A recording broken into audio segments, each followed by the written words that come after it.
अगर आप self employed हैं, आप कोई दुकान चलाते हैं या आप कोई सामान बेचते हैं तो आप हमेशा चाहते हैं कि आपका रेवेन्यू बढ़े, आपको ज़्यादा पैसे मिले और आप अपने काम को बढ़ा सकें।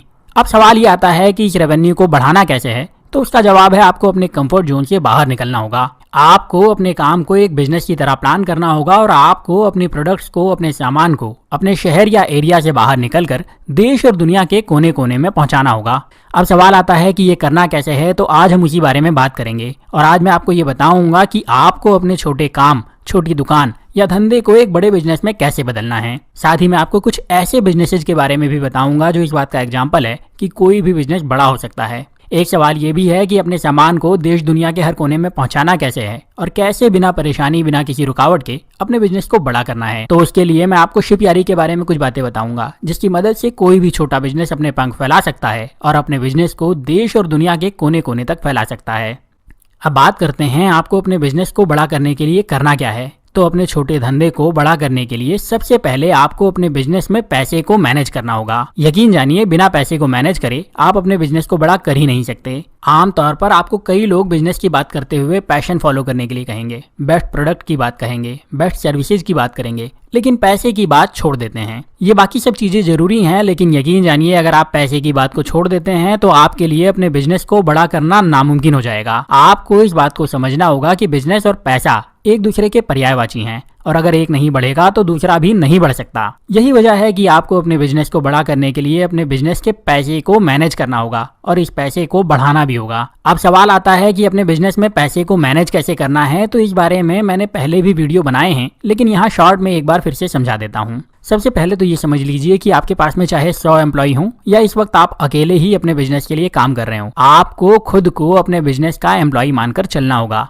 मतलब एक एम्प्लॉय की सैलरी फिक्स होती है और आपको भी अपनी सैलरी फिक्स करनी होगी और हर महीने सिर्फ उतना ही पैसा अपने बिजनेस से लेना होगा जितनी आपकी सैलरी है और बाकी का पैसा बिजनेस की ग्रोथ में लगाना होगा। दूसरी बात, आपको अपने खर्चों को कम करना होगा और बिना क्वालिटी को बिगाड़े या रिजल्ट से समझौता करे बिना जहां से आप पैसे बचा सकते हैं वहां से आपको पैसे बचाना होगा। तीसरी जरूरी बात आपको ये समझना होगी कि पैसे का काम पैसा ही करेगा, तो कभी पैसे को कम वैल्यू मत दीजिए। कभी ये मत कहिए कि पैसे का हिसाब किताब बाद में देख लेंगे, अभी तो हम काम करते हैं, या फिर इसी तरह की कोई और बातें। आप जब भी किसी से कोई बिजनेस की बात करें तो बहुत ज्यादा जरूरी है कि आप पैसे की बात करिए और सीधी बात करिए ताकि भविष्य में इस वजह से आपके लिए कोई नुकसान ना हो। और चौथी लेकिन सबसे जरूरी बात यह है कि आप अपने पैसे का ध्यान खुद रखिए। आप कभी भी अपने पैसे के लिए दूसरों पर आंख बंद करके भरोसा मत करिए। आप पैसे मैनेज करने के लिए दूसरों की मदद जरूर ले सकते हैं, लेकिन ये बात ध्यान रखिए कि आपको अपने पैसे पर अपना कंट्रोल बनाकर रखना है। बिजनेस को बड़ा करने के लिए अगली बारी आती है ये समझने की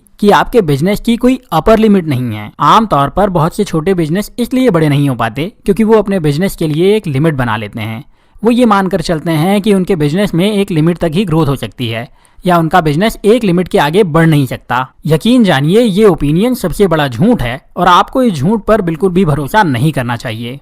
दुनिया का हर काम, हर बिजनेस एक एमएनसी बनने की काबिलियत रखता है, बशर्ते आप उस तरह से सोचें और प्लान करें। इस बात को साबित करने के लिए मैं आपको एक एग्जांपल देता हूं जो कि आपकी सोच को पूरी तरीके से बदल देगा। 2 मेड्स एंड ए मॉप नाम की कंपनी है जिसे रॉन हॉल्ट ने 2003 के करीब शुरू किया था। ये कंपनी लोगों के घरों की सफाई करती है जिसमें टॉयलेट भी शामिल है और 2017 में इस कंपनी में 500 से ज्यादा लोग काम करते थे। ये कंपनी 55 जगहों पर अपनी सर्विस देती थी और कंपनी ने एक साल में $11 मिलियन से ज्यादा की सेल्स की थी। और यहाँ ये भी बता दूं कि ये एक बहुत बड़े तालाब की छोटी सी मछली है, क्योंकि ऐसी ही बहुत सारी क्लीनिंग कंपनीज हैं जो दुनिया के लगभग हर देश में, हर कोने में अपनी सर्विसेज प्रोवाइड करती हैं और उनका साल का रेवेन्यू मिलियन में नहीं बिलियन में होता है। और यहाँ मैंने क्लीनिंग कंपनी का उदाहरण दिया है जिसके एमएनसी होने के बारे में बहुत से लोग सोच भी नहीं सकते, लेकिन ये नियम हर बिजनेस पर लागू होता है और हर बिजनेस में एक एमएनसी बनने की काबिलियत होती है। बस जरूरत है आपको अपनी सोच को बदलने की। तो अगर आप अपने बिजनेस को बड़ा करना चाहते हैं तो आप अपने बिजनेस पर से ग्रोथ की लिमिट्स को हटा दीजिए और सफलता की उड़ान भरने के लिए तैयार हो जाइए। बिजनेस को बड़ा करने के लिए जो तीसरा काम आपको करना है वो है एक प्रोसेस को बनाना और बिजनेस को प्रोसेस से चलाना। देखिए, छोटे बिजनेस या दुकानें कई बार इसलिए बड़े नहीं हो पाते क्योंकि वो बिना मालिक के चल ही नहीं सकते। गल्ले पर मालिक का बैठना जरूरी है, सामान खरीदने के लिए मालिक का होना जरूरी है, या फिर डिस्काउंट देना है तो उसके लिए मालिक की परमिशन जरूरी है, या ऐसी ही बहुत सारी बातें। देखिए, बिजनेस में 2 तरह के बिजनेस होते हैं। एक होता है पीपल डिपेंडेंट बिजनेस जिसमें काम लोगों पर निर्भर करता है और अगर एक इंसान बीमार हो गया तो आपका पूरा बिजनेस हिल जाता है। दूसरा होता है प्रोसेस डिपेंडेंट बिजनेस, जिसमें हर काम एक प्रोसेस के हिसाब से चलता है और अगर एक इंसान बीमार है, नौकरी छोड़कर चला गया या फिर किसी और कारण से आपके लिए काम नहीं कर पा रहा तो उसकी जगह कोई और उस प्रोसेस को फॉलो करते हुए वही काम कर लेगा और आपके बिजनेस की ग्रोथ होती रहेगी। और ये भी हो सकता है कि आपका ऑपरेशन अभी बहुत छोटा हो और इसमें लोग बहुत कम हो, तो भी आप अपने हर काम की प्रोसेस बनाइए, हर काम को स्टेप बाय स्टेप डिटेल में लिखिए और धीरे धीरे करके अपने कामों को दूसरों से करवाना शुरू कर दीजिए। जब आप अपने हर काम की प्रोसेस बना लेंगे तो आप लोगों को आसानी से अपनी टीम में शामिल कर सकते हैं, उनको एक फिक्स काम दे सकते हैं और इस तरह से आपके बिजनेस की ग्रोथ तेजी से होती रहेगी। बिजनेस को बड़ा करने के लिए जो चौथा काम आपको करना है वो है मदद लेने के लिए माइंडसेट बनाना, लोगों को काम देना और खर्च करने के लिए तैयार रहना। मैंने कई छोटे बिजनेस ऑनर्स को देखा है जो कि दूसरों की मदद लेने से कतराते हैं। वो हर काम खुद करने की कोशिश करते हैं और पैसा खर्च करने में डरते हैं और इसीलिए कभी भी अपने बिजनेस को बड़ा कर ही नहीं पाते। देखिए, आपको समझना होगा कि आप कुछ भी कर सकते हैं लेकिन सब कुछ नहीं कर सकते, तो आपको अपना फोकस उन कामों में लगाना चाहिए जो आपके बिजनेस की ग्रोथ के लिए जरूरी है और लोगों की मदद लेना चाहिए, लोगों को काम देना चाहिए और उससे फायदा कमाना चाहिए। आप अपने बिजनेस के लिए अपने से ज्यादा स्मार्ट लोगों को हायर करिए और उनकी काबिलियत का फायदा अपने बिजनेस के लिए उठाइए। कई जगह आपको दूसरी सर्विसेज की मदद लेनी पड़ सकती है तो वो करिए और अपने बिजनेस को बढ़ाइए। इसके लिए कई बार आपको पैसे खर्च करने होंगे, तो आपको उसके लिए खुद को तैयार कर लेना चाहिए और प्रॉफिट एंड लॉस को देखते हुए पैसे भी खर्च करना चाहिए। अगर आप लोगों की मदद लेकर, सर्विसेज की मदद लेकर ज्यादा रेवेन्यू लेकर आ सकते हैं तो आपको इससे प्रॉफिट भी बढ़ेगा और बिजनेस भी। बिजनेस को बड़ा करने के लिए जो पांचवा काम आपको करना है वो है अपने बिजनेस को लोगों तक पहुंचाना और लोगों के सामने लेकर आना। देखिए, आप अपने धंधे को, अपने काम को, अपने बिजनेस को तभी बड़ा कर सकते हैं जब आप रेवेन्यू ज्यादा लेकर आएं और ज्यादा रेवेन्यू लेकर आने के लिए आपको अपने बिजनेस को ज्यादा लोगों तक लेकर जाना होगा, आपको ज्यादा लोगों की नजर में आना होगा और ज्यादा लोगों को अपने प्रोडक्ट के बारे में बताना होगा। अब ये काम करने के लिए आपके पास आज की तारीख में बहुत से ऑप्शन हैं, जिसमें एक वेबसाइट सबसे सीधा या आसान तरीका है। आप यही काम अपने बिजनेस के लिए ऐप बनाकर भी कर सकते हैं और उसके साथ ही आपके पास में सोशल मीडिया का ऑप्शन भी है, जिसके जरिए आप अपने बिजनेस को, अपने प्रोडक्ट को दुनिया के सामने लेकर आ सकते हैं और ज्यादा लोगों से ऑर्डर ले सकते हैं। यहाँ एक बात क्लियर करना चाहूंगा कि ये प्रोसेस थोड़ी सी थकाने वाली या उबाने वाली लग सकती है, लेकिन बिजनेस को बड़ा करने के लिए बहुत ही ज्यादा जरूरी है। तो आप अपने बिजनेस को ऑनलाइन जरूर लेकर जाइए ताकि आप इसे बढ़ा सकें और ऑनलाइन ऑर्डर ले सकें। अब जो अगला काम आपको करना है वो है अपने प्रोडक्ट को देश और दुनिया में पहुंचाने का तरीका ढूंढना। और जैसा कि मैंने कहा, पहले आपको लोगों तक पहुंचना होगा और फिर उसके बाद उनके पास अपने सामान को सुरक्षित तरीके से पहुंचाना होगा, जल्दी पहुंचाना होगा और कम कीमत में पहुंचाना होगा। अमेजन और फ्लिपकार्ट जैसी कंपनीज अपने बिजनेस को इसलिए बड़ा कर पाई क्योंकि उन्होंने एक प्रोडक्ट को ग्राहकों तक पहुंचाने का तेज, सुरक्षित और किफायती तरीका ढूंढ लिया था। अच्छी बात यह है कि इस काम के लिए आप शिपयारी की मदद ले सकते हैं और बहुत ही आसानी से ये सारे काम कर सकते हैं। शिपयारी एक ऐसी कंपनी है जो कि आपके प्रोडक्ट को आपके ग्राहकों तक तेज, सुरक्षित और किफायती तरीके से पहुंचाने में आपकी मदद कर सकती है। शिपयारी असल में आपके और कुरियर कंपनीज के बीच एक ब्रिज का काम करती है और आपको अपने बिजनेस को आसानी से मैनेज करने में बहुत ज्यादा मदद करती है। शिपयारी के फायदों की बात करूं तो इसमें आपको एक सिंगल व्यू डैशबोर्ड मिलता है जो कि आपके हर शिपमेंट की हर बेसिक डिटेल आपको दे सकता है।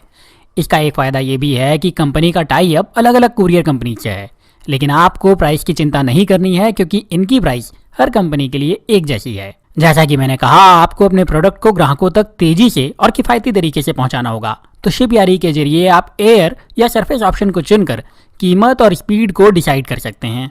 और आज की तारीख में लगभग सभी कंपनीज कैश ऑन डिलीवरी का ऑप्शन देती हैं और शिपयारी के जरिए आप भी इस ऑप्शन को चुन सकते हैं। यहाँ एक अच्छी बात यह है कि जैसे ही आपका प्रोडक्ट डिलीवर होगा, अगले दिन आपको आपके बैंक खाते में पैसे भी मिल जाएंगे और अगर कोई आपके प्रोडक्ट को वापस करना चाहता है तो आपके पास वो ऑप्शन भी है और आपको रिटर्न का कोई चार्ज नहीं लगेगा। शिपयारी की एक खास बात यह भी है कि आप इसे एपीआई के जरिए आसानी से अपनी वेबसाइट से कनेक्ट कर सकते हैं। ये एपीआई मैजेंटो, शॉपिफाई, ओपनकार्ट, वूकॉमर्स, शॉपमेटिक और अमेजन के साथ ही कई और सर्विसेज के साथ पहले से ही इंटीग्रेटेड है, तो पूरी प्रोसेस बहुत ही आसानी से ऑटोमेटेड हो सकती है और आपको या आपके ग्राहकों को सभी अपडेट आसानी से मिलते रहेंगे। यहाँ एक अच्छी बात यह भी है कि शिपयारी का डिलीवरी रेट भी बहुत अच्छा है और उनके पिक किए हुए 85% से ज्यादा पैकेजेस 36 घंटे में आपके ग्राहकों तक पहुंच जाते हैं। और जब आप सामान को पिक करने के लिए रिक्वेस्ट भेजते हैं तो कुरियर कंपनी जल्दी से जल्दी आपके पास आ जाती है। साथ ही आपको इनसे बहुत अच्छा सपोर्ट मिल जाता है जो कि किसी भी प्रॉब्लम वाली सिचुएशन में आपकी समस्या का जल्दी से जल्दी समाधान दे देते हैं। आप ये सपोर्ट ईमेल से ले सकते हैं, आप चाहें तो उनसे चैट करके मदद ले सकते हैं, और अगर आप चाहें तो कॉल का ऑप्शन भी चुन सकते हैं। मतलब ये है कि शिपयारी से हेल्प के लिए आपको सिर्फ एक नहीं कई ऑप्शन मिल जाएंगे। यहाँ मैं आपको बता दूं कि इस वक्त देश में करीब 7,500 से ज्यादा लोग शिपयारी की मदद से अपने प्रोडक्ट को देश के एक कोने से दूसरे कोने में पहुंचा रहे हैं, अपने बिजनेस को बड़ा कर रहे हैं, और आप भी इनकी मदद लेकर अपने बिजनेस को बड़ा कर सकते हैं। शिपयारी की लिंक आपको डिस्क्रिप्शन और पिन किए हुए कमेंट में मिल जाएगी। तो यहाँ मैं आपसे यही कहूंगा कि अगर आप अपने बिजनेस को बड़ा करना चाहते हैं तो पहली बात अपने पैसे को मैनेज करिए। दूसरी बात ये समझ लीजिए कि बिजनेस की कोई अपर लिमिट नहीं होती। तीसरी बात, आप अपने बिजनेस में प्रोसेस बनाइए। चौथी बात, मदद लेने में संकोच मत करिए। पांचवी बात, अपने बिजनेस को लोगों तक पहुंचाइए।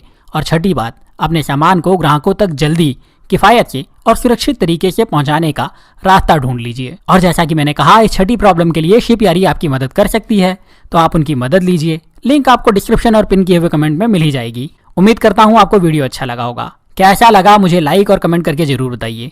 और अगर अभी तक आपने मुझे सब्सक्राइब नहीं किया है तो प्लीज़ सब्सक्राइब करके बेल का बटन दबा दीजिए ताकि आप मेरा कोई भी वीडियो मिस ना करें।